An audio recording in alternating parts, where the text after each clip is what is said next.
श्री राम जय राम जय जय राम, श्री राम जय राम जय जय राम, श्री राम जय राम जय जय राम, श्री राम जय राम जय जय राम। 128 सर्गको 16वां श्लोकबाट प्रारंभ। ये दृश्यानुभवन क्रमादि से अंत तक संपूर्ण रूप से मैंने आपसे कहा। अब आप लोकालोक पर्वत पर विपस्थित की जो दशा हुई उसे सुनिए। ये सत्य कथित सर्वो दृश्यानुभवन क्रम अधुना किम वृत्तम लोकालोके विवस्थिता। अभ्यस्त पूर्व संस्कार से दिगंत दर्शनोद्योग के संस्कार से, अभ्यस्त पूर्व संस्कार से अर्थात दिगंत दर्शन उद्योग के संस्कार से संपन्न उस प्रकार के सजीव निश्चय से प्रेरित विपस्थित, उस प्रकार के सजीव निश्चय से प्रेरित विपस्थित लोकालोक पर्वत के शिखर से उस पार पूर्व कथित अंधकार गर्त में प्रविष्ट हुआ। सर्वोद्देश्यानुभवन क्रम अधुना किम वित्तम लोकालोके विवस्थिता। व्यस्त पूर्व संस्कारो विलसन निश्चयिता लोकालोक गिरिर्मूर्धन समस्त ब्रह्म पपातगा। वहां पर उसने अपने देव शरीर को पर्वत शिखर के सज्ज अत्यंत महान गिद्ध द्वारा नोच कर खाया गया देखा। वहां पर उसने अपनी देव शरीर को पर्वत शिखर के सदृश अत्यंत महान गिद्ध आदि द्वारा नोच कर खाया गया देखा। तदुपरांत अपनी पूर्व चिंतित दिगंत दर्शन में मनोमय देह को ही प्रवृत्त देखा। तदर्श तत्र शिखरा प्रतिमैर्विहगैर्बभू विकर्तितं मनुदेहं प्रसृतं च सुतिन्दिरे। जहाँ पुरुष की मृत्यु हुई थी वो प्रदेश पुण्यमय अर्थात स्थूल देह के विषय संस्कारों के उद्बोधक 4 प्रकार के प्राणी समूह से शून्य था। उस देश की महिमा से निर्मला से वाली विपस्थित को आधिबाहिक शरीर में आदि भौतिकता प्रतीत नहीं हुई अर्थात उसी आधिबाहिकता का विस्मरण नहीं हुआ।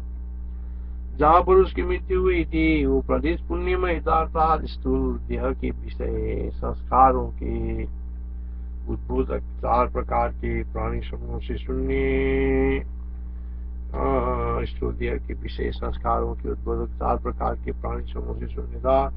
उस देह की महिमा से निर्मला से वाली उपस्थित को आतिबाहिक शरीर में आति भौतिकता प्रतीत नहीं हुई अर्थात उसकी आतिबाहिकता का विस्मरण नहीं हुआ। दिशस्य तस्य पुण्यत्वादेहं ये चातिबाहिकम् आदि भौतिकता बोधम् ज्ञानयन निर्मलाशय। उक्त विपस्थित ज्ञान स्थूल देह से अतिरिक्त केवल आत्मा को विषय करता था। उक्त विपस्थित ज्ञान स्थूल देह से अतिरिक्त केवल आत्मा को विषय करता था।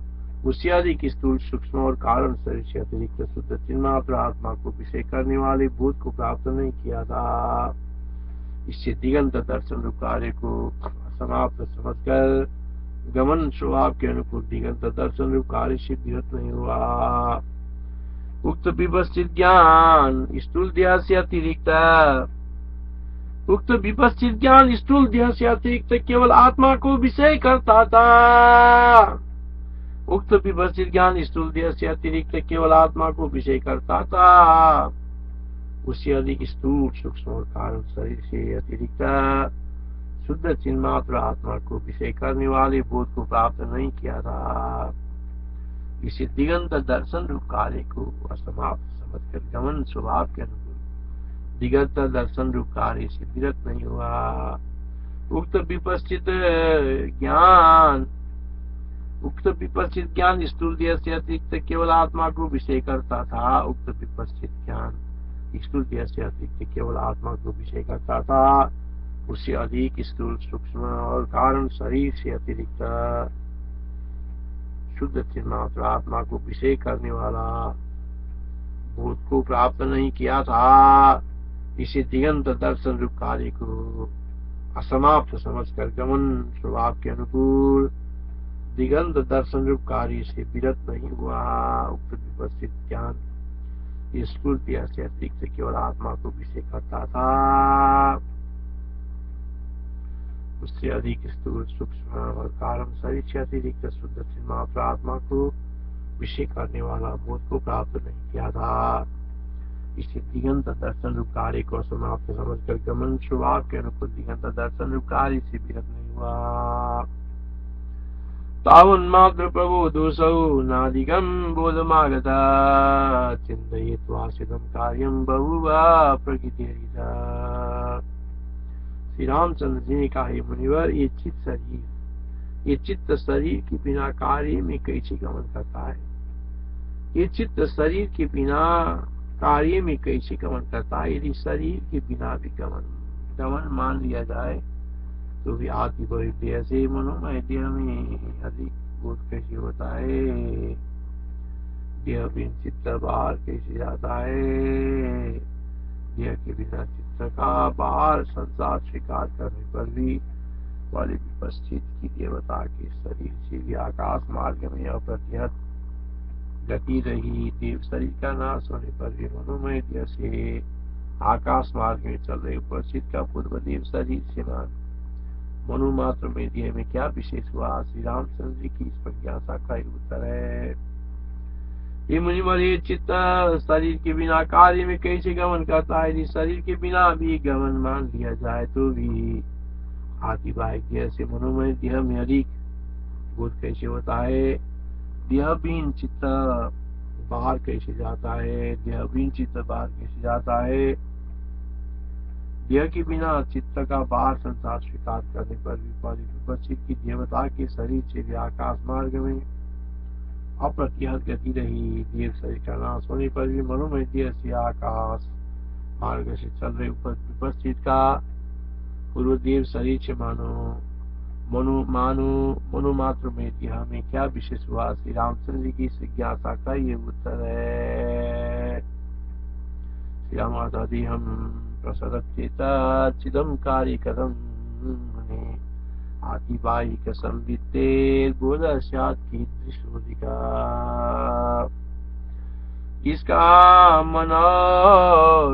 इसका मन बाहर वैसे ही प्रसिद्ध हुआ। भाव है कि संकल्प को मार्ग गमन में देह की अपेक्षा नहीं होती है।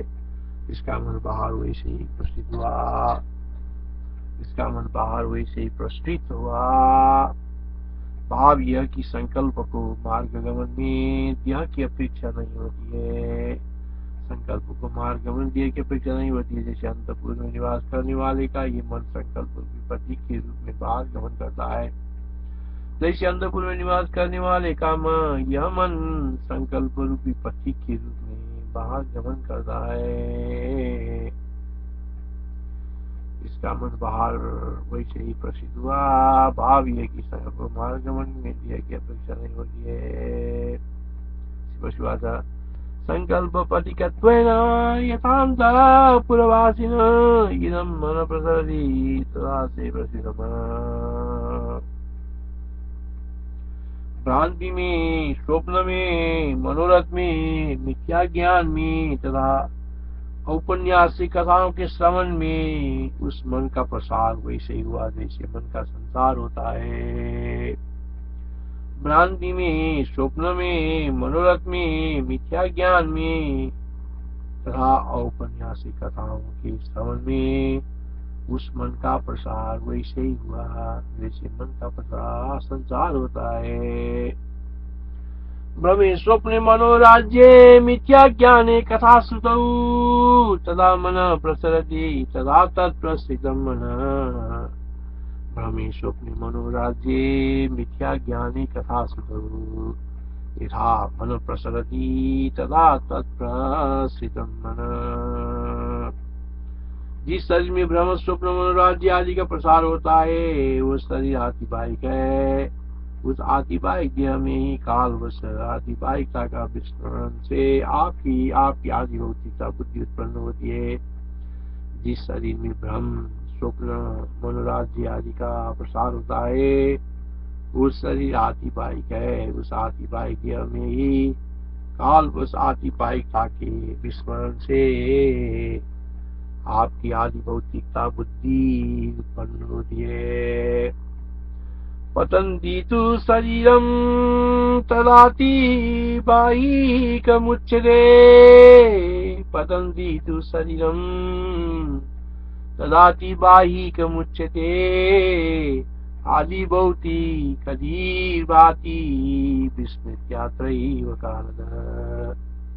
आदि भौतिकदीर्भाति विस्मृत्यात्रैव कारणतः। विचार से सर्परज्जु भ्रांति के तुल्य आदि भौतिक शरीर जब अंतर्हित हो जाता है, तब आदिवाहिक शरीर अवशिष्ट रहता है।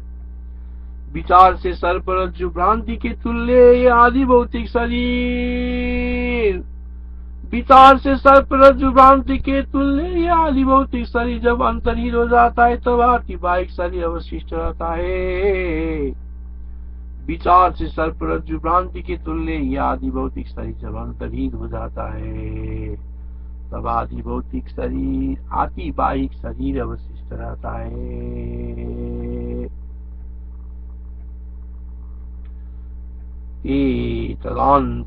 तदान्तर्दिमायादे सर्परज्जु भ्रमोपमे आदि भौतिक देहस्मिन् शिष्यते त्वादिवाहिका। ये श्री राम जी इस आदिवाहिक देह के तेज से तेजसा, ये श्री राम जी इस आदिवाहिक देह का तेज सा सौम्य शुंगेन सन्मूला मनविच्छ। हे श्री राम जी इस आदिवाहिक देह का तेज सा सौम्य शुंगेन सन्मूला मनविच्छ। हे सौम्य तेज रूपी मूल से सन्मूल की खोज करो। हे श्री राम जी इस आदिवाहिक देह का तेज सा बालिका तेजसा सौम्य श्रृंगेन सन्मूलन मनविच्छ। सौम्य तेज रूपी मूल से सन्मूल की खोज करो। इस श्रुति द्वारा प्रदर्शित तत्व ज्ञान के उपाय से परिभाषित तब तक विचार कीजिए जब तक कि इसमें चिन्मात्र से अतिरिक्त कुछ नहीं है। ये प्रतीति नव अर्थात आदिवाहिक शरीर की निवृत्ति से चिन्मात्र का शेष होने में भी विचार ही साधन है। श्री राम जी इस आदिवाहिक देह का तेजसा सौम्य श्रृंगेन सन्मूला मनविच्छ। ये सौम्य तेज रूपी मूल से सन्मूल की खोज करो। इस श्रुति द्वारा प्रदर्शित तत्व ज्ञान के उपाय से भलीभांति तब तक विचार कीजिए जब तक कि इसमें चिन्मात्र से अतिरिक्त कुछ नहीं है। ये प्रतीति न हो अर्थात आदिवाहिक शरीर की निवृत्ति से आदिवाहिक शरीर की निवृत्ति चिन्मात्र का शेष होने में विचार ही साधन है। आदिवाहिक ये सुंगा निपुणम प्रविचार्यताम चिन्मात्र व्यतिरेकेन यावदत्रान्यदस्तिनो। आदिवाहिक ये सुंगा निपुणम प्रविचार्यताम चिन्मात्र व्यतिरेकेन यावदत्रान्यदस्तिनो।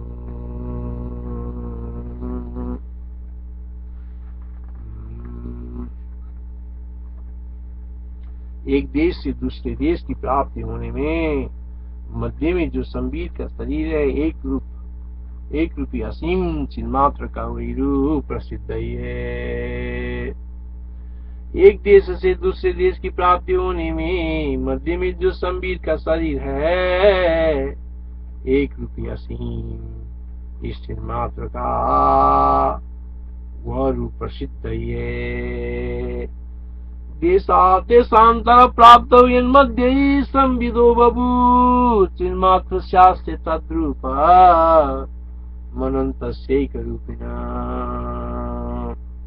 उसमें कहाँ द्वैत और कहाँ द्वेष है, कहाँ राग आदि सब कुछ शिवादि अंत विहीन परम बोध रूपी है। अर्थात उसमें द्वैत रूपी विषय और विषय प्रयुक्त राग द्वेषादि का प्रसंग नहीं है। उसमें कहाँ द्वैत है, कहाँ द्वेष है, कहाँ राग आदि है, सब कुछ शिव आदि अंतहीन परम बोध रूपी है। अर्थात उसमें द्वैत रूपी विषय और विषय प्रयुक्त राग द्वेष आदि का प्रसंग नहीं है। को द्वैतम को च वा द्वेष को राग आदि तु कच्चिदाम। को द्वैतम को च वा द्वेष को द्वैतम को च वा द्वेष को राग आदि तु कच्चिदाम। सर्वशिवमनानंदम परो बोधयति स्मिता। मन की मनन से शून्य शांत जो अवस्थिति है वही उत्तम बोध है। मन के गमन मनन से शून्य शांत जो अवस्थिति है वही उत्तम बोध है। मन के मनन से शून्य शांत जो अवस्थिति है वही उत्तम बोध है। आदि भाग्य में स्थित विपस्थित ने उस बोध को प्राप्त नहीं किया, किंतु उसे केवल आदि भाग्य में आत्मा प्रतीति हुई थी। अतएव उसने अपने मन को आगे चलते हुए देखा। आदि भाग्य से उसने गर्वास की तुल्य अंधकार देखा।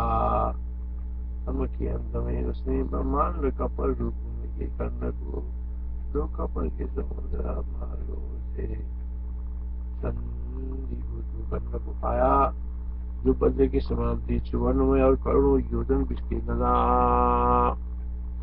श्री राम जय राम जय जय राम।